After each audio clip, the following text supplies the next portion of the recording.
सबसे पहले तो आपका बहुत बहुत स्वागत है और आपका बहुत बहुत धन्यवाद परचेज करने के लिए नोबल एग्ज़ाम सिटी की कोर्सेस। तो आज का ये जो सेक्शन है इसमें हम चर्चा करेंगे इकोनॉमिक्स की, जो UP SSC का ASO एग्ज़ाम है, असिस्टेंट स्टैटिस्टिकल ऑफिसर 2020 में एग्ज़ाम होने वाला, उसके इकोनॉमिक्स के सेक्शन में पूरा चैप्टर इसमें आपको मिलेगा, मतलब टॉपिक बाय टॉपिक रहेंगे वीडियो क्लासेस।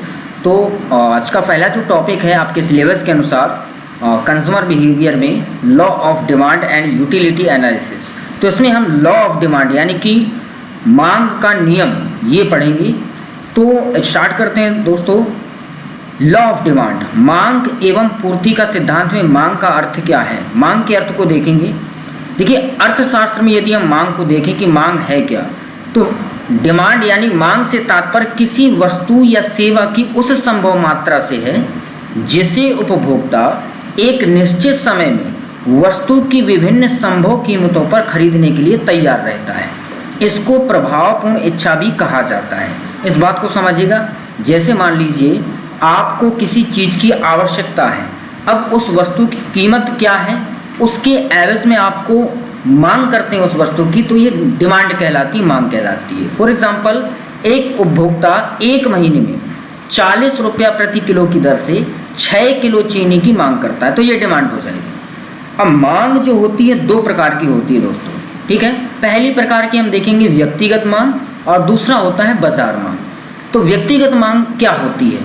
जब किसी एक उपभोक्ता द्वारा किसी वस्तु या सेवा के लिए मांग की जाती है तो ऐसी मांग को व्यक्तिगत मांग कहा जाता है, ठीक है ना। जब कोई व्यक्ति अपने स्वयं के यूज के लिए किसी वस्तु की मांग करता है तो उसको व्यक्तिगत मांग कहते हैं। जैसे राम ने टीवी की मांग की तो ये व्यक्तिगत मांग कहलाएगी।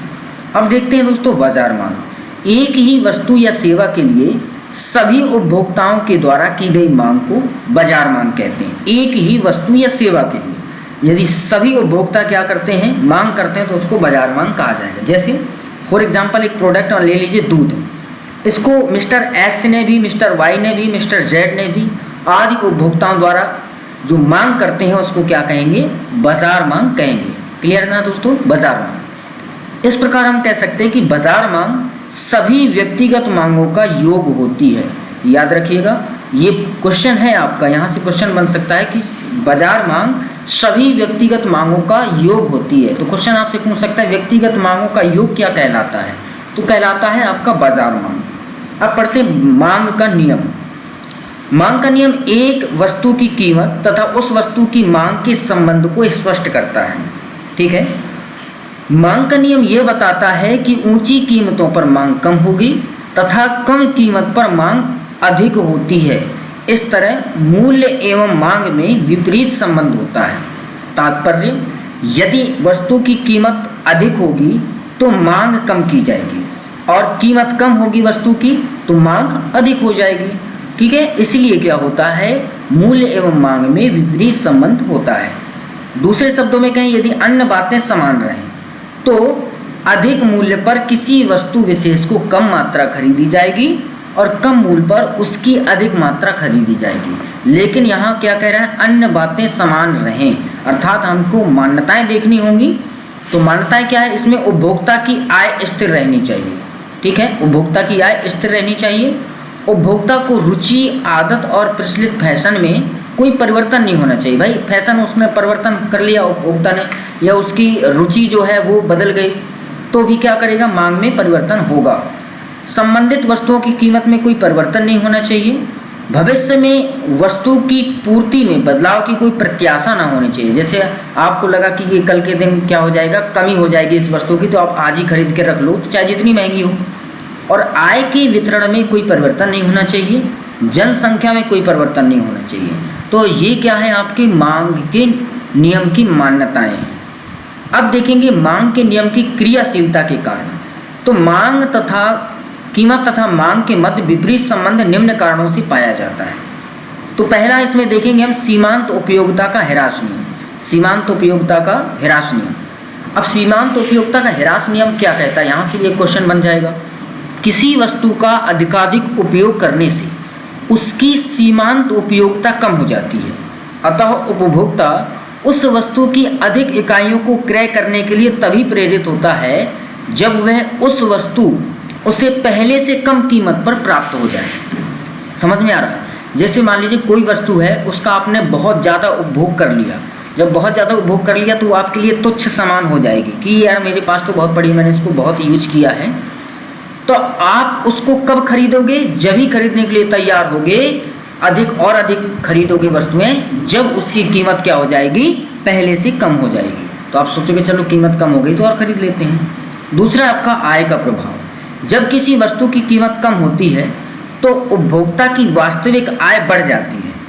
इसके कारण उपभोक्ता की मांग भी बढ़ जाती है। इसका तात्पर्य ये है, मान लीजिए किसी वस्तु की कीमत कम हो जाती है तो आप जितने में खरीदारी करते थे उसमें से आपको क्या हो जाएगी? उतनी ही आय में ज़्यादा क्या हो जाएगी? वस्तुएं आई, तो आपकी वास्तविक आय जो होगी वो बढ़ जाएगी। इसके बाद है प्रतिस्थापन प्रभाव। जब किसी वस्तु का मूल्य कम होता है तो उपभोक्ता महंगी वस्तुओं के स्थान पर उस वस्तु का उपयोग करने लगते हैं जिससे उसकी मांग बढ़ जाती है। जैसे उदाहरण, सीएनजी पेट्रोल से अपेक्षाकृत सस्ती है। सीएनजी जो है पेट्रोल से क्या है? सस्ती।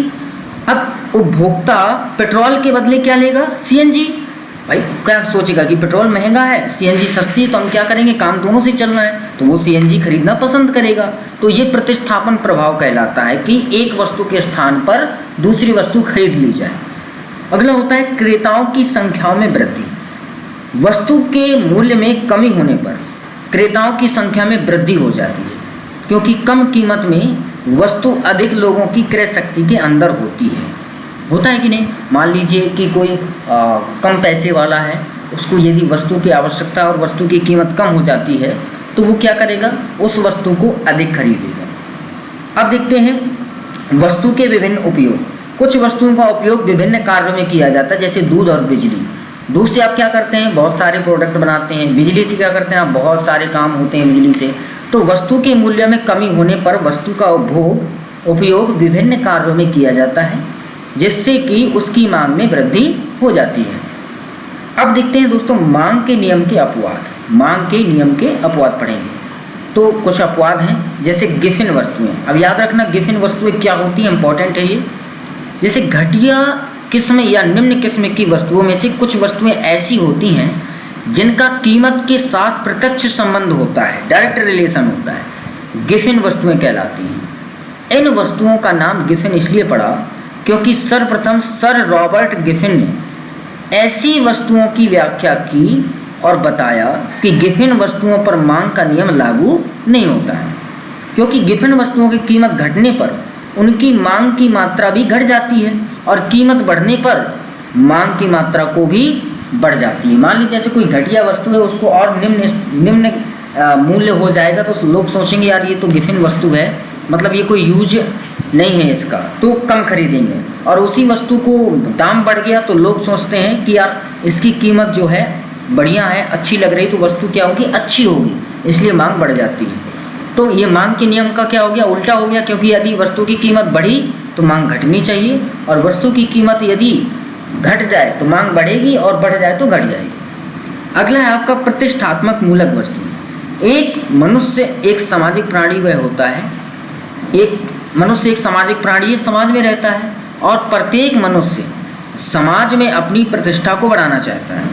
ठीक है, तो प्रतिष्ठा को बढ़ाने के लिए कीमती वस्तुओं की वो मांग करता है, जैसे हीरे हो गए, महंगी कारें हो गई, तरह तरह का महंगा फर्नीचर हो गया। तो ऐसी वस्तुओं के मूल्यों में वृद्धि होने के साथ उनकी मांग कम होने की जगह बढ़ने लगती है। ठीक है, अतः इस मांग वक्र भी बाएं से दाएं ऊपर की ओर उठने लगता है। अब आगे देखेंगे भविष्य में कीमत परिवर्तन की आशंका।